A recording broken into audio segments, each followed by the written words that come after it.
여러분 안녕하십니까? 오늘 행복누리 생활 행정에 대해서 강의를 하게 될 박완신 교수입니다.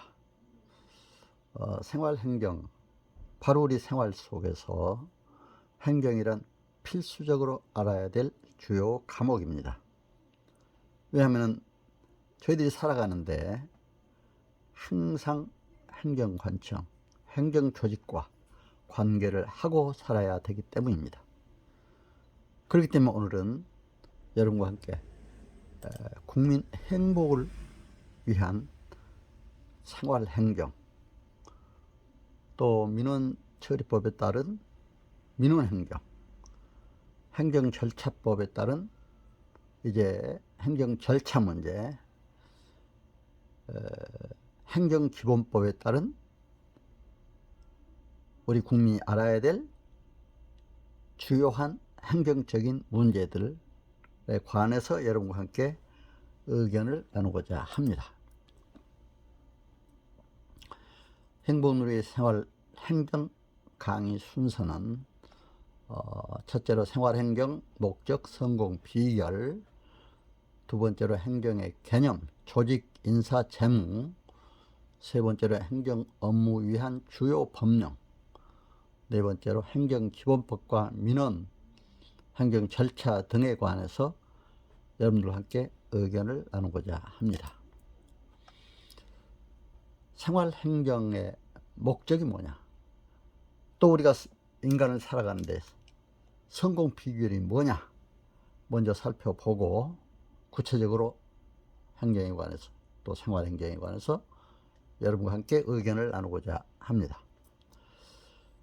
국민권익, 이것은 헌법이나 각 행정에 관한 법령에서 목적으로 정하고 있습니다.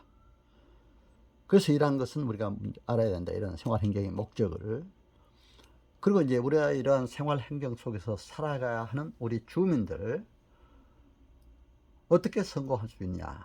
인간 살아가는데 성공도 중요하잖아요. 근데 성공 덕목 4요소는 지능, 지식, 기술, 자세가 있다고 미국의 하버드 대학 교수 연구팀들이 발표를 한 바 있습니다. 그래서 자세가 성공의 97%를 차지하고 인간관계가 성공의 85%를 차지한다고 이렇게 얘기하고 있습니다. 그래서 요즘에 특히 행정관계는 변화가 급격히 행정환경이 변화하고 있습니다. 이런 행정환경의 변화 속에서 우리가 어떻게 살아야 될 것인가? 성공적인 삶을 이어가야 될 것인가? 또 행정 발전은 어떻게 이루어야 될 것인가? 우리 국민으로서 알아야 될 중요한 문제라 생각이 됩니다. 사무엘 운만이라는 청춘이라는 시에서 유명한 시인이죠. 인간은 나이가 들어서 늙는 게 아니라 이상 꿈 열정을 이루면 늙는다. 인간은 연령에 관계없이 꿈, 열정, 강인한 의지, 풍부한 상상력, 불타는 열정이 있다면 건강할 수도 있다. 행복할 수도 있다. 이렇게 얘기를 하고 있습니다. 여러분, 오늘 함께 하신 모든 분들 항상 이러한 꿈과 열정으로 행복한 삶을 열어가시기를 기원합니다. 그렇다면 성공의 4A 바이러스가 있죠. 미국 하버드 대학교 심리학자가 스티븐 버글레스라고 그러는데, 이 심리학자가 저서 성공 징후군에서 성공한 사람들은 4A 바이러스에 감염되기 쉽다. 이렇게 지적을 하고 있습니다. 바로 옆에 도표에 되어 있습니다. 언론에서 외로워하지 말라. 여러분, 아무리 힘들고 세상이 복잡해도 외로워하지 마세요. 열심히 이렇게, 여러분 오늘 교육에도 참여하시는데 열심히 이렇게 교육에도 참여하고 운동도 하고 음악도 하고 악기 연주도 하고 바로 이렇게 외로움을 극복해야 됩니다. 언로간서 교만하지 말아라 이겁니다. 절대로 교만해서는 안 됩니다. 섬기는 자가 섬김을 받습니다. 그리고 애드메처 시킹, 절대로 모험을 해서는 안 됩니다. 누가 어떤 큰 돈, 큰 자리를 준다고 해도 모험적으로 들어가서는 이건 안 됩니다. 그리고 애들터리, 성적 관계를 조심해야 된다. 그래서 이러한 네 가지만 조심하면 성공할 수가 있다. 이렇게 얘기를 하고 있습니다. 그렇다면 이제 생활행정에서 주요한 기본 법령이 있습니다. 특히 법률 연구를 철저히 해야 돼요. 사실은 살아가면서. 그래야 어려움을 당하지 않습니다. 국회 법률정보 시스템을 통해서 새롭게 제정된 법률도 알아야 되고, 또 법제처 국가법령정보센터를 통해서는 여러가지 법령 해석이라든가 새로 나온 법령 등 이런 것들을 다 알아야 됩니다. 대법원 대국민 서비스 종합 법률 정보를 통해서는 판례라든가 이런 것도 다 알아야 됩니다. 물론 이런 것을 아는 데는 국가 전문 자격사들이 많이 일을 하고 있습니다. 그래서 변호사라든가 행정사 각 분야별로 뭐 세무사, 노무사, 회계사, 또 이제 감정사, 공인중개사 많은 전문 자격사들이 있죠. 그렇기 때문에 이런 전문 자격사들이 이런 법률을 알고 있습니다만, 우리 국민들도 일반적인 상식적인 건 알아야 여러분들이 실제적인 업무도 효율적으로 수행할 뿐만 아니라 어려움도 당하지 않을 수가 있다, 이렇게 생각해서 말씀을 드립니다. 그러려면 기본적으로 우리 알아야 될 것은 헌법이라든가 민법, 형법, 행정법, 행정기본법, 또 시행령, 시행규칙, 조례, 판례, 행정심판, 재결, 인용사례 등을 연구를 많이 해야 되겠더라고요. 그래서 이제 이러한 것들을 우리가 바로 알아야 되는데, 국가 법령이 여러분 얼마나 된지 아십니까? 5천여 가지 국가 법령이 있습니다. 그 중에 행정에 관한 법령이 4,600여 가지가 됩니다. 바로 4,600여 가지 행정에 관한 법을 2021년 3월 10일 국회를 통과시킨 행정기본법이 나와서 9월 24일 공포 시행되고 있습니다. 이 행정기본법은 민법에서 총칙이 있어서 총칙적인 균형, 민법에 그 여러 가지 법이 있잖아요. 물권법, 채권법, 친족상속법, 이런 종합적인 것을 총칙적으로 규정한 민법 총칙이 있듯이 행정에 관한 4,600여 가지 기본법, 이것이 바로 행정 총칙법이다. 행정 작용에 적용되는 법원칙, 기준, 방법 등을 규정하고 있고, 총칙으로서 행정법에 우리나라의 민주주의, 법치주의를 한 단계 발전시키는, 특히 국민의 권익 보호에 기여할 수 있는 발판을 마련했다, 이렇게 볼 수가 있습니다. 그래서 이제 행정기본법이 바로 이제 40개조 부칙 7제로 개정 시행이 되고 있습니다만은, 이 법은 목적 보세요. 목적은 국민 권익 보호에 이바지한다, 이렇게 되어 있습니다. 이 법은 행정의 원칙과 기본 사항을 규정하여 행정의 민주성과 적법성을 확보하고 적정성과 효율성을 향상시킴으로써 국민의 권익 보호에 이바지하는 목적으로 한다, 이렇게 되어 있습니다. 그래서 이제 6개월이 경과 후 시행되도록 되어 있는데, 23조부터 26조, 30조, 34조, 36조, 37조는 공포 2년이 경과한 날로부터 시행한다, 이렇게 돼서 지난 23일이죠. 올해죠. 3월 24일 시행된 조항도 있습니다. 그렇기 때문에 여러분들이 오늘 이 최근에 시행된 조항도 여러분들이 알아야 되기 때문에 말씀을 드리고자 합니다. 그렇다면 이제 행정기본법의 원칙이 또 중요해요. 우리가 살아나가는데 이 원칙을 잘 알고, 행정기관이 과연 이렇게 원칙대로 행정집행을 했느냐, 행정처분을 했느냐, 이런 것도 잘 살펴봐야 됩니다. 행정법이란 뭡니까? 행정에 관한 고유한 공법으로서 행정주체의 조직작용 및 행정구제에 관한 공법이다, 이렇게 얘기를 하고 있습니다. 그래서 이러한 행정구제에 관한 공법, 이런 법들을 알아야 됩니다. 그래서 여기는 법치행정의 원칙이라는 게 있습니다. 바로 법치행정의 원칙, 헌법에 합치되어야 한다, 이거죠. 또 평등의 원칙, 행정청은 함적 이유 없이 국민과 차별금지해서는 안 된다. 또 행정 자기구속의 원칙, 행정청은 동일 사항에 대해서 동일 결정의 원칙을 가져야 된다. 비례의 원칙, 공익과 사익의 비례의 원칙이죠. 성실 의무 권한남용 금지의 원칙, 행정공무원들은 성실하게 권한남용하지 말아야 됩니다. 신뢰보호의 원칙이 있어야 됩니다.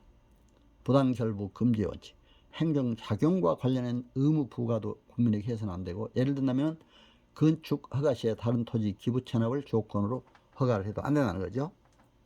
이런 행정기본법의 원칙을 또 우리가 알아야 앞으로 생활행정에서 큰 도움을 갖고 우리가 이뤄갈 수가 있다, 이렇게 생각을 합니다.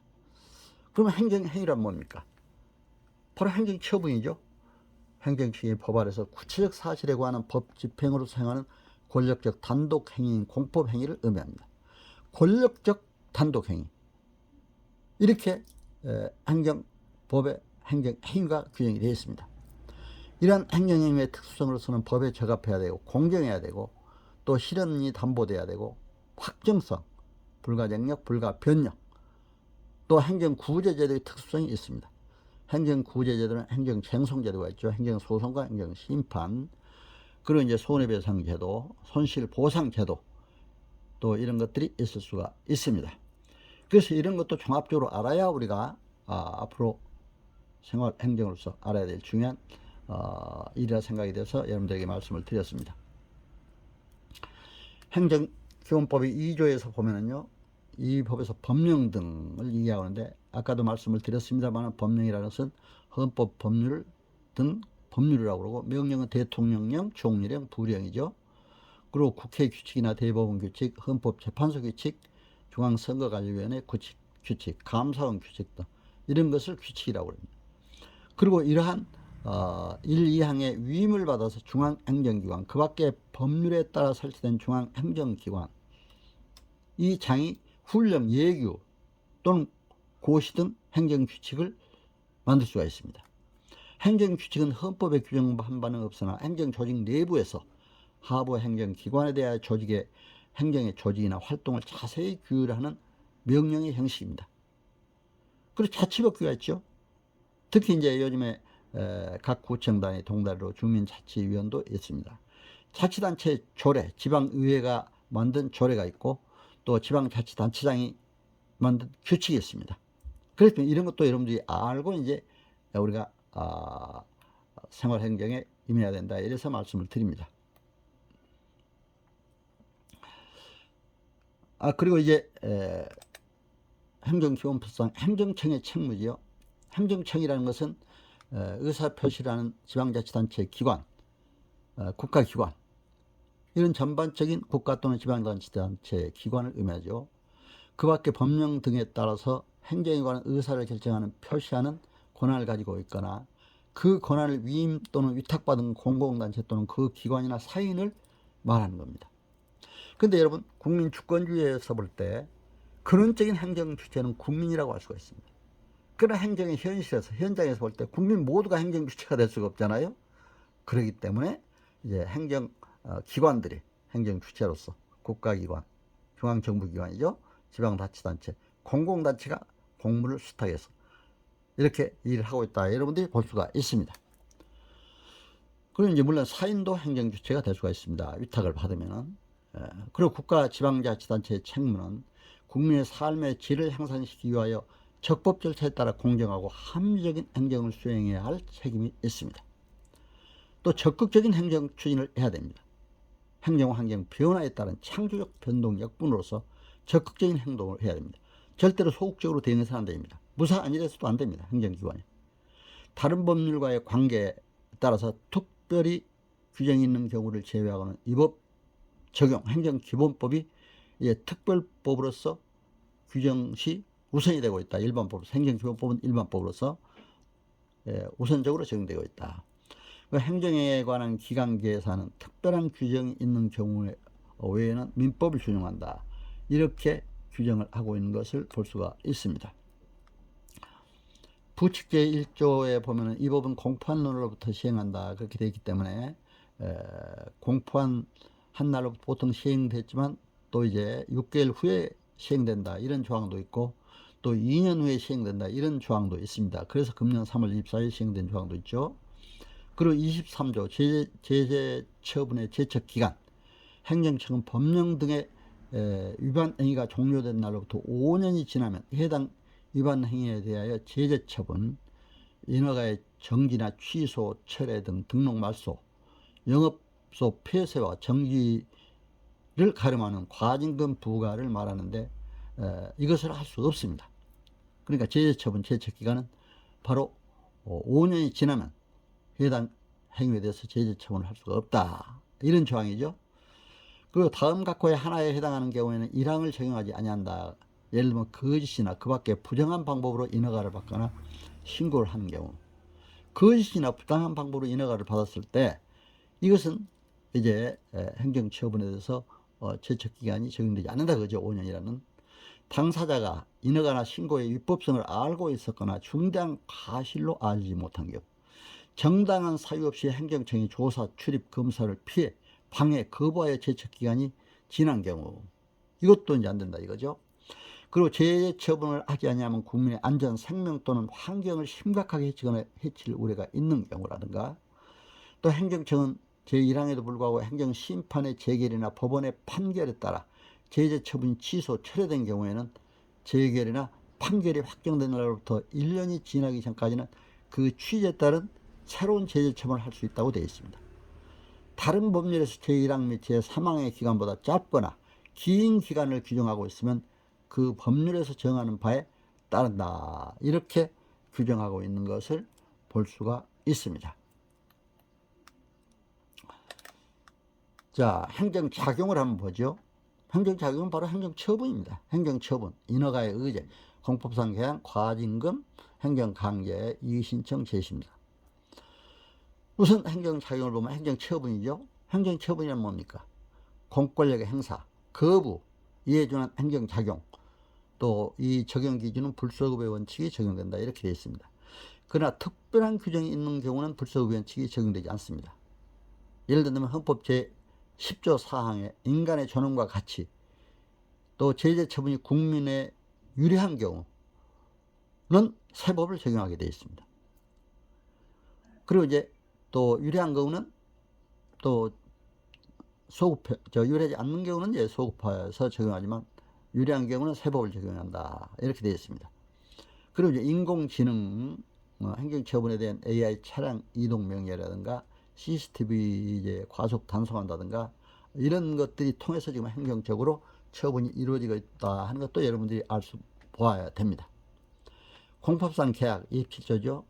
당사자의 협의를 바탕으로 하여 행정의 효율성과 민주성에 제거에 부합하도록 행정주체간, 국가나 공공단체, 도로관리 합의를 한다든가, 또 행정주체와 사인 간 협의로 계약, 또 행정청이 민간 수탁기관과 협의 계약을 한다든가, 일반법, 행정주체 상호 사무 위탁을 한다든가, 공익사업 관련 손실보상 협의를 한다든가, 이런 것들이 공법상 계약에 해당된다 이렇게 볼 수가 있습니다.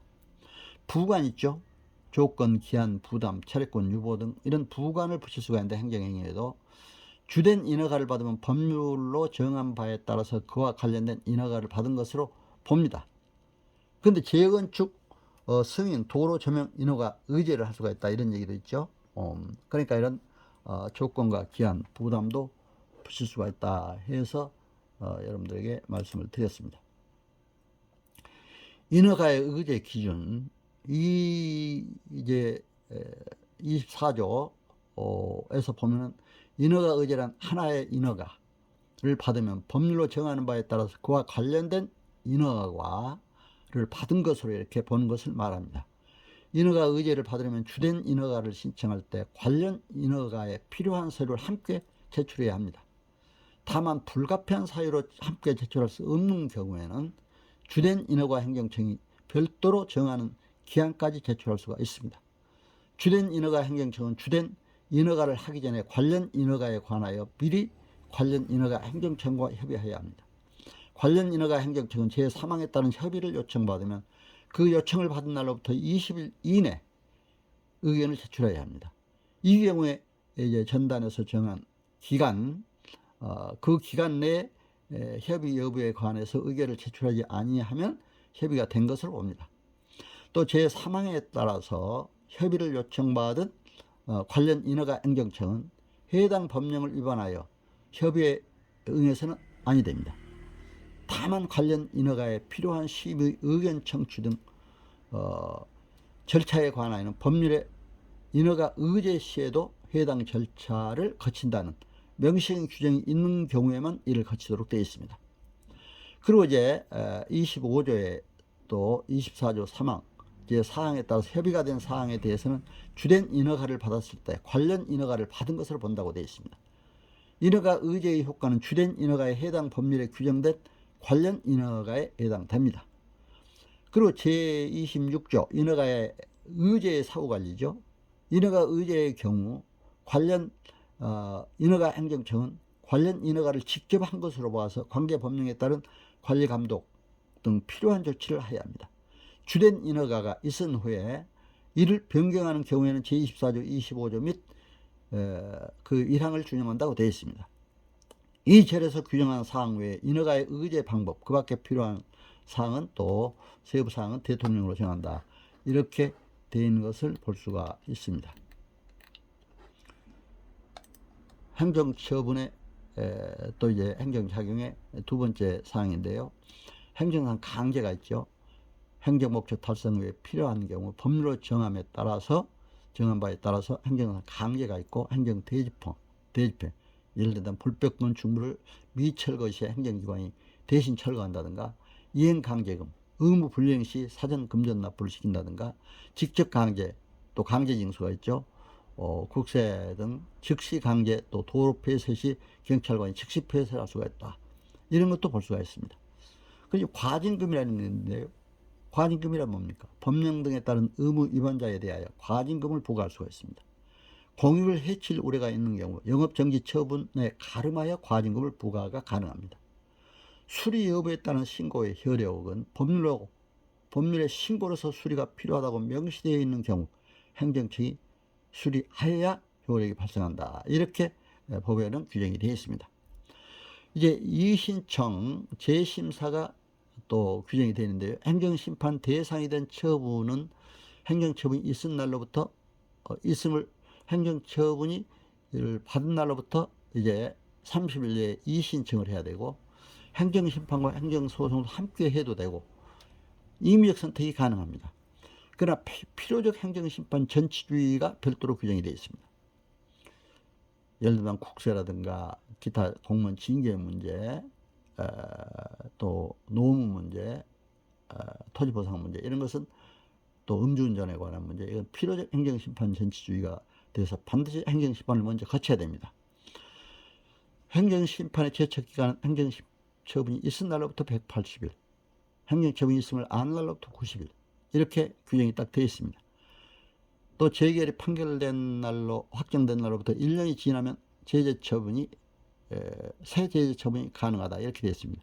법령 등 위반 행위가 5년이 지나면 제재처분은 불가합니다. 재심사는 위조, 변조, 거짓 진술 시 재심사가 가능하다. 또 이렇게 되어 있음을 여러분들 아셔야 됩니다. 그래서 이제 이런 적용에서 처분에 대한 이의신청, 행정처분, 이의가 있는 당사자는 처분을 받은 날로부터 30일 이내에 해야 된다고 그랬죠. 이의신청서 내야 됩니다. 30일 이내에. 행정청은 1항에 따른 이의신청을 받으면 그 신청을 받은 날로부터 14일 이내에 그 이의신청에 대한 결과를 신청인에게 통지해야 됩니다. 다만 부득이한 사유로 14일 이내에 통지할 수 없는 경우에는 그 기간을 만료한 다음날부터 가산해 10일의 범위 안에서 한 차례 연장할 수가 있고, 연장 사유를 신청인에게 통지해야 합니다. 제1항에 따라서 이의신청을 한 경우에도 그 이의신청과 관계없이 행정심판법에 따른 행정심판 또는 행정소송법에 따른 행정소송을 제기할 수가 있습니다. 37조 처분의 재심사죠. 당사자는 처분, 이 행정심판, 행정소송 및 그 밖의 쟁송을 통하여 다툴 수 없게 된 경우가 있어요. 없게 된 경우라도 다음 각 호의 어느 하나에 해당되는 경우에는 해당 처분을 탄 행정처분을 취소 처리하거나 변경하여 줄 것을 신청할 수가 있습니다.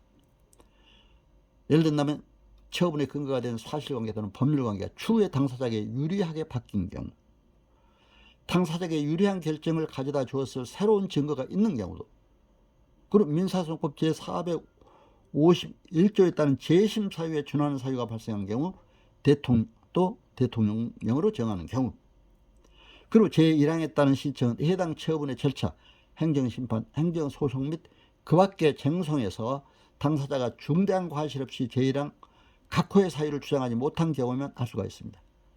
제1항에 따른 신청은 당사자가 제1항 각 호의 사유를 안 날로부터 60일 이내에 해야 됩니다. 다만 처분이 있은 날로부터 5년이 지나면 신청할 수가 없다. 이렇게 또 규정이 되어 있습니다. 행정청의 입법활동이 있죠. 이것은 뭐 행정청의 여러 가지 입법활동이니까 뭐 여러 뭐 직접적인 관련은 없습니다만, 그러나 이렇게 행정청에서는 관련된 입법을 또 이제 제한도 할 수가 있다. 또 법령 해석은 이제 주로 법제처나 중앙행정기관이 하도록 되어 있죠. 이런 건 여러분들이 참고로 하시면 되겠습니다. 그럼 민원 처리에 관한 법상 행정 민원 절차입니다. 이건 또 우리가 생활행정에서 꼭 알아야 될 중요한 문제입니다. 민원 처리에 관한 목적도 제1조에서 보면 이 법은 민원 처리에 관한 기본적인 사항을 규정하여 민원의 공정하고 적법한 처리와 민원 행정 제도의 합리적 개선을 도모함으로써 국민의 권익을 도모함을 목적으로 한다. 이것도 국민의 권익입니다. 바로 행정에 관한 법에서는 국민의 권익 보호가 주 목적입니다. 이 정의는 2조에서 이 법에서 사용하는 용어의 뜻은 다음과 같다. 민원이란 민원인이 행정기관에 대하여 처분 특정한 행위를 요구하는 것을 말하며 그 정의는 다음 강목과 같다. 행정기관이란 강목의 자를 말한다. 즉 국회, 법원, 헌법재판소, 중앙행정기관, 중앙선거관리위원회, 행정사무를 처리하는 기관, 중앙행정기관, 또 지방행정기관 다 포함이 될 수가 있습니다. 그러니 공공기관의 운영에 관한 법률에 따라서 공공법인이라든가 단체, 그리고 지방공기업법에 따른 지방공기업 단체, 또 초등교육법, 고등교육법 및 그 밖의 법률에 따라 설치된 각급 학교, 그리고 그 밖에 대통령으로 정하는 법인, 단체, 기관, 그리고 법령 또는 자치법규에 따라 행정 권한이 있거나 행정 권한을 위임 또는 위탁받은 법인, 단체, 그 기관이나 개인 또는 제2조 3호의 국회, 법원, 헌법재판소, 중앙선거관리위원회 행정사무를 처리하는 기관에 대해서는 바로 이런 민원 행정을 적용이 된다. 민원을 제기할 수가 있다. 이렇게 볼 수가 있습니다. 민원 처리에 관한 법률, 권리와 의무죠. 4조에 민원을 처리하는 담당자는 담당 민원을 신속 공정하게 친절 적법하게 처리해야 됩니다. 어떤 한쪽 편에 들어서 처리하면 안 됩니다. 공정하게 한다는 것, 신속하게 처리해야 됩니다. 적법하게 해야 됩니다. 행정기관의 장은 민원인들의 폭언, 폭행, 목적이 정당하지 아니한 반복 민원 등으로부터 민원 처리 담당자를 보호하기 위하여 민원 처리 담당자의 신체적, 정신적 피해 예방 및 치료 등 대통령으로 정하는 필요한 조치를 해야 됩니다. 그러니까 여러분들 행정기관에서 함부로 폭언이나 폭행해도 안 됩니다. 공무원에게 이게 다 규정이 되어 있죠. 또 민원 처리 담당자는 행정기관의 장에게 이항에 따른 조치를 할 수도 있습니다.